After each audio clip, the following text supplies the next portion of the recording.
So guys welcome back to our YouTube channel. So guys आज के इस video में हम कुछ एमसीक्यूज़ करने जा रहे हैं, MCQs on components of computer. So guys ये आपके जेके एसएसबी के एग्ज़ाम के लिए काफ़ी इंपॉर्टेंट है। अगर आप किसी और भी एग्ज़ाम की तैयारी कर रहे हो तो काफ़ी इंपॉर्टेंट है। आपके सिलेबस में टॉपिक है एमसी कंपोनेंट्स ऑफ कंप्यूटर। तो दोस्तों इसमें आपके इनपुट डिवाइस आउटपुट डिवाइस भी आपके इसी कंपोनेंट्स के अंडर आते हैं। मेमोरी आपका इसमें आ जाता है, तो हार्डवेयर भी आपका इसी में इंक्लूड हो जाता है। सॉफ्टवेयर आपका एक अलग से टॉपिक जो मेंशन है उस पर हम अलग से एमसीक्यूज़ करेंगे, बट आज के इस वीडियो में हम जो करने जा रहे हैं वो कंपोनेंट्स ऑफ कंप्यूटर रहेंगे। होमवर्क के लिए आपको क्वेश्चन प्रोवाइड किया जाएगा, उसका आंसर आपने कमेंट बॉक्स में बताना है।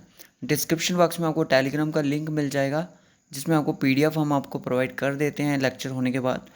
तो जल्दी से लेक्चर को देख लो, उसके बाद आप पीडीएफ को टेलीग्राम से डाउनलोड कर सकते हो। वहाँ पे हमारी और भी बहुत सारी पीडीएफ हैं जो ऑलरेडी अपलोडेड हैं। जेके एसएसबी पंचायत सेक्रेटरी का जितना भी कोर्स है अभी तक, रीजनिंग मैथमेटिक्स जितना भी अभी तक हमसे कंप्लीट हुआ है, डिस्क्रिप्शन बॉक्स में आपको लिंक मिल जाएंगे, उस पर विजिट करके आप अपना कोर्स देख सकते हो। सो गाइस करते हैं आज का लेक्चर स्टार्ट। और हाँ, सेक्शनल टेस्ट भी आपको मिल जाएंगे, उनकी वीडियोस भी ऑलरेडी अपलोडेड है, उनको देखिएगा और अपना स्कोर ज़रूर हमारे साथ शेयर कीजिएगा।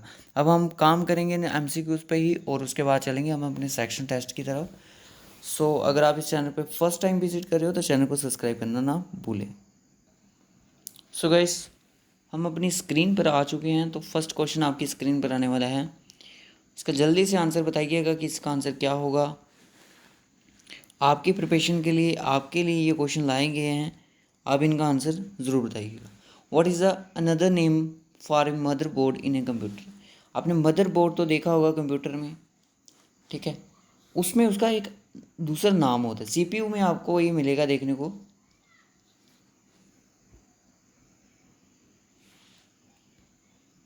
अनदर नेम उसका क्या रहता है।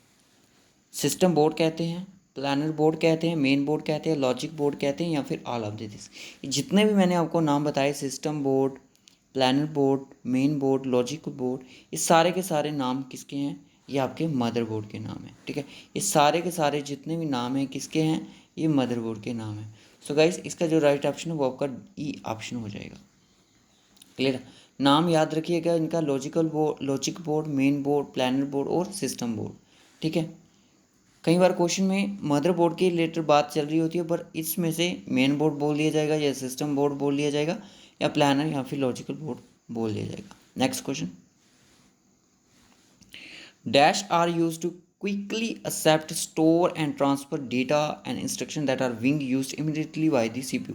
अब ये जब आप कंप्यूटर आर्किटेक्चर आपने पढ़ा होगा, उसमें पूरा जो सिस्टम है किस तरह से CPU के अंदर ALU काम करता है, CU काम करता है, मेमोरी यूनिट किस तरह से, इनपुट आउटपुट, ये सारा का सारा आपका एक कंपोनेंट में आपको चीज़ें देख पढ़नी पड़ती हैं कि इनपुट क्या है, आउटपुट क्या है, ठीक है ना।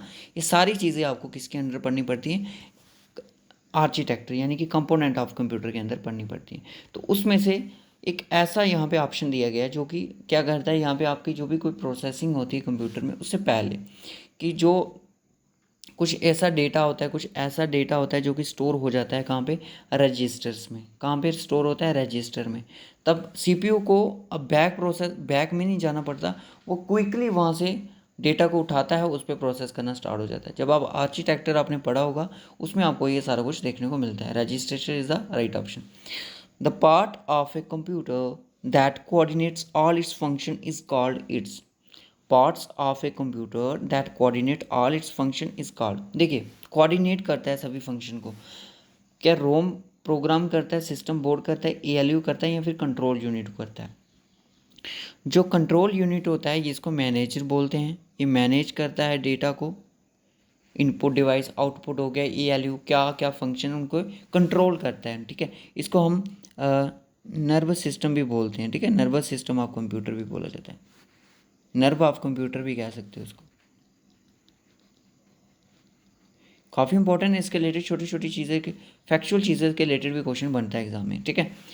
तो कंट्रोल यूनिट ही ये काम करता है, जो मैंने आपको बताया कि parts of computer that coordinates all its function is called its control unit. Okay, next question, the CPU and memory are located in which of the following devices.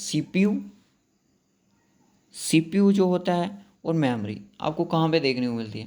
Expansion board में, स्टोरेज डिवाइस में, output devices में? No, no, no. Right option is motherboard. ठीक है। Next question, what is the brain of computer? Brain of computer किसको बोला जाता है? Keyboard को, माउस को, प्रिंटर को, या फिर सीपीयू को? तो ब्रेन ऑफ कंप्यूटर किसको बोला जाता है? सीपीयू को, सीपीयू को। ठीक है, सेंट्रल प्रोसेसिंग यूनिट। ये इसकी फुल फॉर्म भी याद रखनी है क्योंकि एग्जामिनर आपसे ये भी पूछ सकते हैं।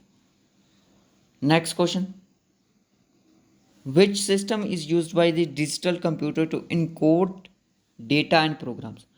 अब कंप्यूटर सिर्फ लैंग्वेज, कौन सी लैंग्वेज जानता है? अब जो हमारी लैंग्वेज होती है वो एक कौन सी लैंग्वेज होती है? हाई लेवल लैंग्वेज होती है।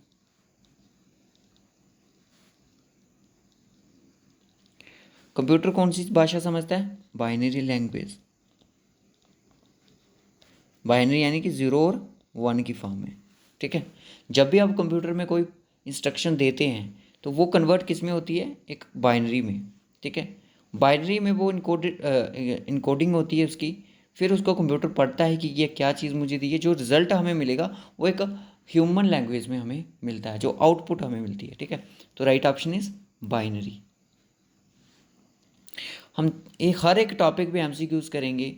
हर जितने भी टॉपिक आपके बीएलडब्ल्यू पंचायत सेक्रेटरी के एग्ज़ाम में आने वाले हैं, हम कंप्यूटर का हर एक यूनिट करेंगे एमसीक्यूज़ के थ्रू, सेक्रेटरी की जॉब के लिए जो आ रहे हैं। अब एग्ज़ाम इसका कब होगा अभी नहीं पता, बट हम धीरे धीरे प्रैक्टिस कर रहे हैं। Which is not an integral part of a computer? Integral part computer का कौन सा नहीं है? सीपीयू नहीं है, माउस नहीं है, मॉनिटर नहीं है, यूपीएस नहीं है।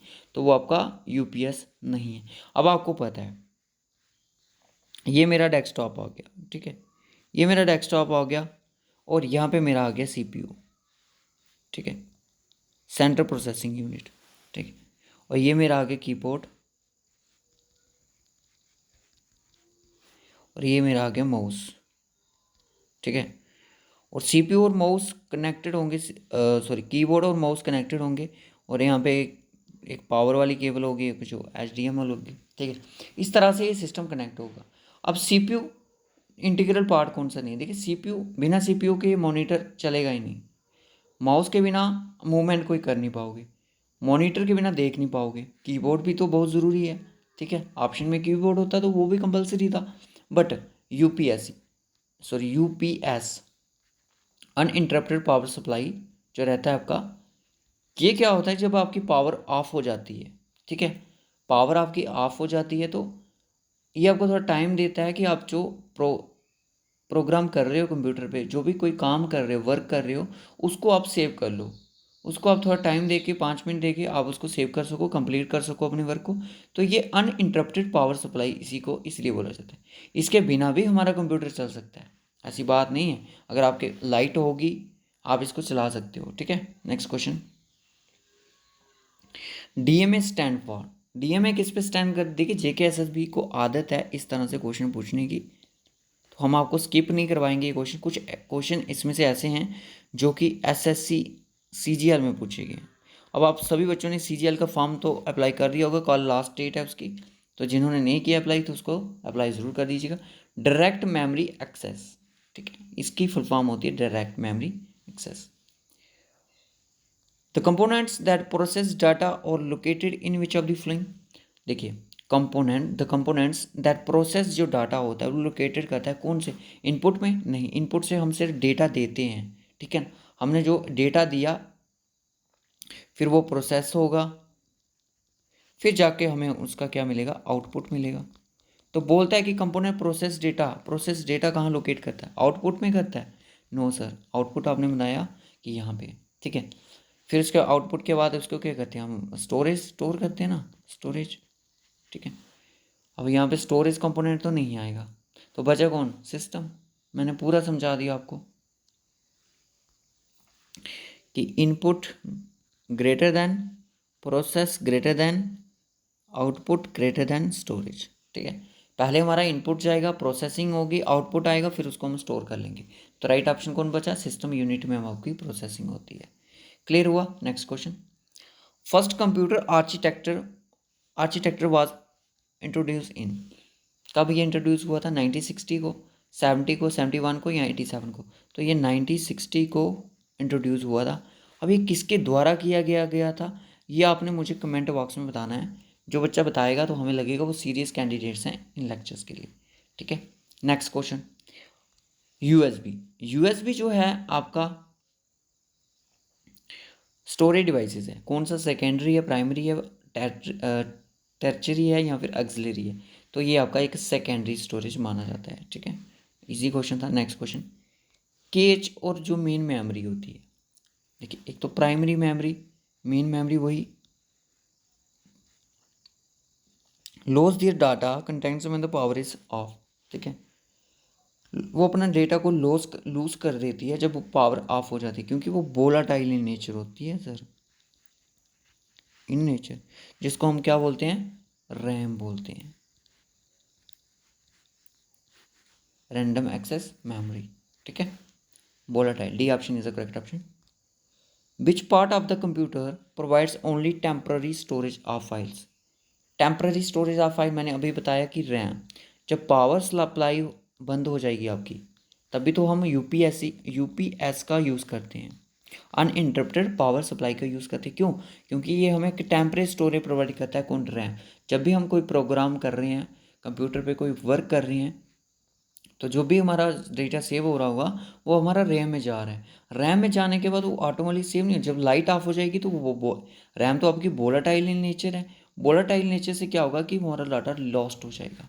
अगर एक बार हमने सेव कर दिया तो वो हमारा एक सेव हो जाएगा, रोम में चला जाएगा, जिसको लाइट चले जाए नहीं जाए इससे हमें कोई फ़र्क नहीं पड़ता, ठीक है, वो सेव हो चुका है। इसलिए यूपीएस का हम यूज़ करते हैं, ठीक है। इसका राइट ऑप्शन है रैम, ये का हमें टेम्पररी मेमोरी भी इसको कह सकते हैं। Is also known as super density disk, किसको बोलते हैं, सीडी को, कम्पैक्ट डिस्क को, डिजिटल वर्सटाइल डिस्क को, डिस्केट जिसको फ्लॉपी डिस्क को बोला जाता है, हार्ड डिस्क ड्राइव बोलते हैं जिसको, हार्ड ड्राइव डिस्क, ठीक है। तो राइट ऑप्शन इसका क्या होगा, DBD, DBD, okay, DBD is the right option. Next question, last question आज का हमारा, इसके बाद मैं आपको होमवर्क प्रोवाइड कर दूं। Programs stored in ROM are called, programs जो स्टोर्ड होते हैं रोम में उसको क्या बोलते हैं, फर्मवेयर, सॉफ्टवेयर, बग्स या फिर voice. Basic input output system, यहाँ पे कोई फंक्शन नहीं है, बग्स एक एरर है, सॉफ्टवेयर यहाँ पे नहीं, तो ये आपका फर्मवेयर है। ये एक टाइप होती है सॉफ्टवेयर की जो कि मदरबोर्ड में होती है, ये एक सिलिकॉन चिप में इंस्टॉल होती है, सिलिकॉन चिप में इंस्टॉल होती है मदरबोर्ड पे, ठीक है, इंस्टॉल ऑन मेन बोर्ड, ठीक है। याद रखना, काफ़ी इंपॉर्टेंट क्वेश्चन है, एग्जामिनर आपको कोई भी किसी भी तरीके से क्वेश्चन पूछ सकता है। तो ये थे आज के हमारे 15 क्वेश्चन। आई होप आपको ये लेक्चर अच्छा लगा हो तो वीडियो को लाइक कर दो, शेयर कर दो, और साथ में कमेंट करके बताइएगा कि आपको इन 15 क्वेश्चन में से कितने क्वेश्चन आते थे, कितना स्कोर आपका बना, ठीक है। अब आज का जो आपका क्वेश्चन है होमवर्क के लिए वो क्या है, आपके लिए जो होमवर्क का क्वेश्चन है वो ये है, is the main memory of the computer. इसका आंसर आपने कमेंट बॉक्स में बताना है। जो भी इसका आंसर होगा, होमवर्क क्वेश्चन का आंसर ज़रूरी होता है करना। जब आप स्कूल में पढ़ते थे तब आपको टीचर होमवर्क के दिया करते थे, अब आप घर पे बैठ के पढ़ रहे हो तभी भी आपको होमवर्क मिल रहा है, बट आपने इसका आंसर घर पे ही देख के बैठ के देना है। तो विद फीडबैक के साथ आपने इसका आंसर भी बताना है।